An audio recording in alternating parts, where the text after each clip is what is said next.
被这位130斤杭州阿姨惊艳了。裙长发盘，不带金银，岁月从不败真美人初时，这位来自杭州的阿姨是在一组未经精修的街拍与生活分享中，没有刻意摆拍的僵硬，也没有追赶潮流的焦虑，她只是安静地走在江南的梧桐树下，却瞬间抓住了所有人的目光。130斤的体重，在许多人的刻板印象里，或许需要遮掩或修饰，但在她身上，却化作了从容、丰盈与笃定的底气。她偏爱长款裙装，习惯将头发利落盘起，首饰上从不选择夸张的金银堆砌，可偏偏就是这份做减法的智慧，让她绽放出丝毫不逊色于年轻女孩的优雅与美感。看着她不疾不徐的步伐，我忽然明白，真正的美从来不是与岁月对抗，而是学会与时光和解。在这个崇尚白瘦幼与快速迭代的审美语境里，这位阿姨的出现像是一阵清风。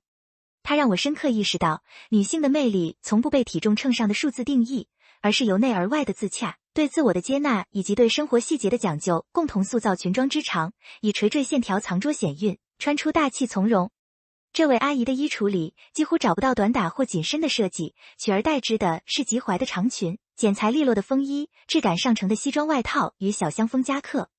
她深知长款单品能够自然拉长纵向视觉线条，巧妙弱化腰腹与腿部的圆润感，同时赋予整体造型一种不动声色的端庄。春季时节，她常以薄款的料外搭配垂坠感极佳的缎面或雪纺长裙，色彩多以低饱和度的莫兰迪色、燕麦色、带青色或经典的黑白灰为主，不刺眼却极具筋骨感。这种选择并非为了遮丑，而是为了让服装的线条与身体的自然起伏达成和谐共鸣。很多中年女性在穿衣时容易陷入要么过度包裹显笨重，要么盲目追求少女感显局促的误区。而这位阿姨的实践恰恰说明，合身而不紧身，留白而不拖沓，才是经得起时间考验的穿搭法则。长裙不仅柔和了岁月的棱角，更托起了成熟女性独有的气韵。在单品的选择上，她始终坚持轮廓清晰、版型板正的原则。无论是外套的肩线处理，还是裙装的 A 字、直筒或微伞状剪裁，都力求线条流畅、结构稳定。这种看似基础的款式，反而最考验面料的垂顺度与工艺的精细度，也最能为身形提供隐形支撑。对于微胖或随年龄增长而略有发福的女性而言，挺刮有型的版型能有效避免软塌面料带来的拖沓感，让整个人显得精神而利落。它从不追求夸张的设计感，而是让服装成为身体的第二层肌肤，既不束缚，也不喧宾夺主。我常在商场看到许多女性被流行款或设计款吸引，买回家却发现难以驾驭，穿几次便闲置。这位阿姨的选衣逻辑提醒我们，经典款之所以经典，是因为她们经得起身材变化与岁月流转的双重检验。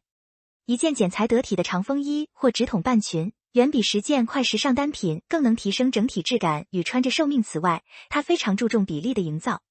即便全身都是宽松或长款设计，它也会巧妙地将上衣下摆半色进裙腰，或利用同色系细腰带在自然高腰线处轻轻勾勒。这一细节看似微小，却能在视觉上清晰分割上下半身，避免5-5分的局促感，让整体造型既有松弛度，又不失精神气。它从不刻意勒紧腰线制造假细腰，而是顺应人体自然比例，用若有似无的收束点出轻盈感。比例是穿搭的灵魂，尤其是对于微胖身材而言。很多阿姨误以为这就是一切，却忽略了显的重要性。这位阿姨的藏路有道，正是东方美学中虚实相生的智慧。她无声地告诉我，美不是把缺点全藏起来，而是把优点悄悄放大。穿搭的最高境界是让衣服为人服务，而不是让人去适应衣服发型之简，以利落盘发托起从容，拒绝盲目跟风。与许多热衷烫染的中老年女性不同，这位阿姨几乎不碰化学药水，也不追求卷发的蓬松感。她的发型常年以低盘发、简约晚发或低马尾为主，发丝梳理的一丝不苟，露出清晰的下颌线、颧骨轮廓与颈部线条。这种做减法的发型选择，不仅避免了频繁烫染对发质的不可逆损伤，更规避了不当卷度可能带来的老气、毛躁或刻意感。她宁愿保持发丝的天然质感与顺滑度，也不愿用复杂的造型掩盖本真。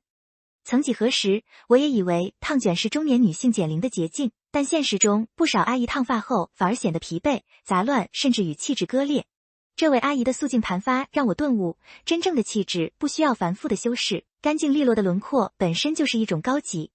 头发盘起的那一刻，仿佛把岁月的浮躁与外界的喧嚣也一并收拢了，只留下内心的宁静。对于40岁及以上的女性，她首推低马尾与低髻扎发。这种发型不张扬、不抢戏，却能最大限度地保持头型的饱满与颅顶的自然弧度。搭配时，她会在额前、鬓角或耳侧留出极少量的碎发或微弧刘海，以柔和面部棱角，尤其对方圆脸、方下颌或颧骨较突出的脸型极为友好。这种留白式的修饰，比厚重的齐刘海或夸张的龙须刘海更显轻盈，也更能突出五官本身的舒展感与生命力。发型是面部最好的天然修容。很多阿姨为了显脸小，盲目跟风剪厚刘海或烫大波浪，结果反而压住了精气神，显得头重脚轻。这位阿姨的轻修饰思路非常值得借鉴，不必刻意改变脸型，只需顺势而为，用发丝的走向与留白引导视觉焦点，自然能透出温婉、知性与不费力的高级感。更重要的是，盘发与晚发自带一种端庄感与秩序感。当头发被整齐而松弛地固定在后脑勺或低颈处，整个人的姿态会不自觉地挺拔起来，肩背也会随之打开，呼吸仿佛都变得均匀而绵长。这种由发型带来的体态暗示，往往比刻意挺胸收腹更自然、更持久。它将头发盘起，不是对衰老的妥协，而是对自我状态的主动管理。我越来越觉得，发型与体态是相互成就的。一位女性如何打理自己的头发，往往折射出她对待生活的态度与内心的秩序。这位阿姨一丝不苟却不僵硬的盘发，不是刻板，而是对自我边界的清晰认知。她无声地宣告，无论年龄几何，我依然愿意认真对待自己的每一天，依然保持对生活的敬畏与热爱首饰之雅，以去繁就简沉淀品味，不靠金属堆砌。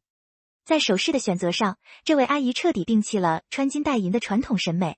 她日常佩戴的多是小巧精致的合金、彩金或素银饰品，如极细的锁骨链、单颗珍珠耳钉、素圈戒指或简约的腕表。这些单品不抢眼、不喧哗，却能在举手投足间折射出低调而温润的光泽，与整体服装的哑光或微光质感相得益彰。她从不追求迭代或夸张造型，而是让首饰成为整体造型的呼吸点，而非重音。年轻时，我也曾迷恋 oversized 的金属耳环与多层叠戴手链，觉得那是个性与时髦的象征。但看到这位阿姨的搭配后才明白，配饰的真正价值不在于多与大，而在于精与适。一件恰到好处的细项链或一枚素圈，往往比满身珠宝更能诉说主人的从容、克制与内在的丰盈。若需出席正式场合、家庭聚会或想提升整体的华贵感，它会转向翡翠、玛瑙和田玉、南红等天然宝石。这类材质不靠金属的刺眼光芒取胜，而是以温润内敛的质地、岁月沉淀的包浆感与东方文化的底蕴打动人心。尤其对于中年女性而言，玉石类首饰不仅能提亮肤色、柔和气场，更能与人生阅历产生深层共鸣，越戴越有味道，越品越见真章。她佩戴翡翠时，往往选择成套或单件点睛，绝不与其他复杂材质混搭，与精神寄托。这位阿姨佩戴玉石的样子，让我想起君子彼得于玉的古训。真正的高级感是历经千帆后的温润与不争。她用的不是首饰，而是时光打磨出的生命质感。她戴的不是价格，而是对东方美学的自信与传承。在包带与帽子的搭配上，她同样遵循质感优先、款式经典、色彩呼应的原则。通勤多选硬挺托特、结构感腋下包或软牛皮手提包，出游或周末则偏爱宽檐草帽、贝雷帽或简约针织帽，色彩始终与服装保持同色系或临近色过渡，绝不喧宾夺主。这些配饰的存在不是为了堆砌时髦，而是为了完善整体造型的完整性、实用性与生活气息。很多阿姨买包包只看 logo 与流行趋势，却忽略了它与自身气质、服装风格的协调性。这位阿姨的搭配逻辑很清晰，配饰是配角，人才是主角。一顶合适的帽子，一只质感上乘的包，不是为了炫耀财富，而是为了让自己在每一个日常场景中都活得体面、自在且有尊严。搭配之质、比例与质感的无声博弈。她的穿搭从不依赖爆款，而是建立在一套完整的视觉逻辑之上。上衣与裙装的长度比例控制在1:2或3:5之间，避免上下等长造成的视觉截断。内搭与外搭通过材质对比，如软糯针织加、挺刮呢料或色彩明暗过渡营造层次。鞋履多选，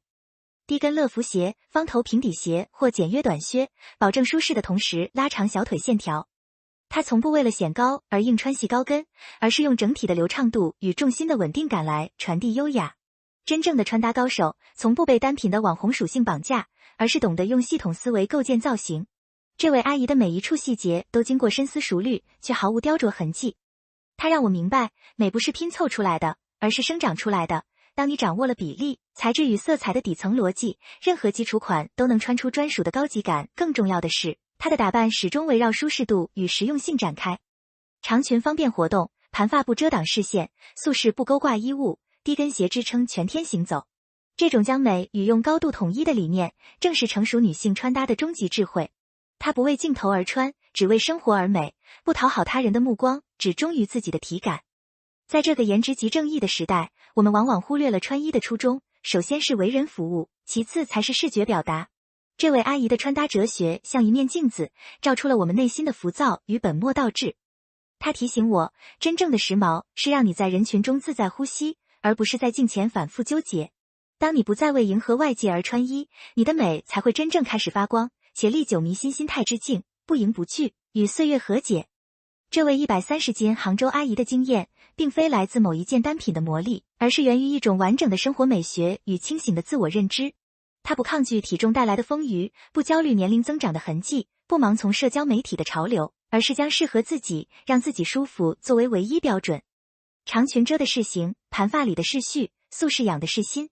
她用行动证明，中年女性的美不必靠紧身衣与浓妆去对抗，而可以用松弛、克制与优雅去呈现。在这个贩卖身材焦虑与年龄恐慌的时代，她像一座安静的灯塔。她让我相信，岁月从不败美人，因为真正的美人早已学会与时间和平共处。她的存在本身就是一种温柔的反抗。我不需要回到20岁，我只需要做好当下的自己。她的穿搭与打扮，其实是一套温和而坚定的生活宣言。不穿金戴银，是对物质欲望的节制与对内在价值的笃信；裙长及踝，是对身体边界的尊重与对自然规律的顺应；发丝盘起，是对精神秩序的维护与对生活仪式的坚守。这些看似微小的选择，汇聚成一种不张扬却极具力量的女性气质。她不讨好他人，只忠于自己；不追求瞬间的夺目，只在乎长久的耐看。每次看到她的分享，我都会忍不住问自己，我是否在盲目追逐中弄丢了最真实的自己？她的存在提醒我们，时尚不是流水线上的复制品，而是个人生命经验的外化。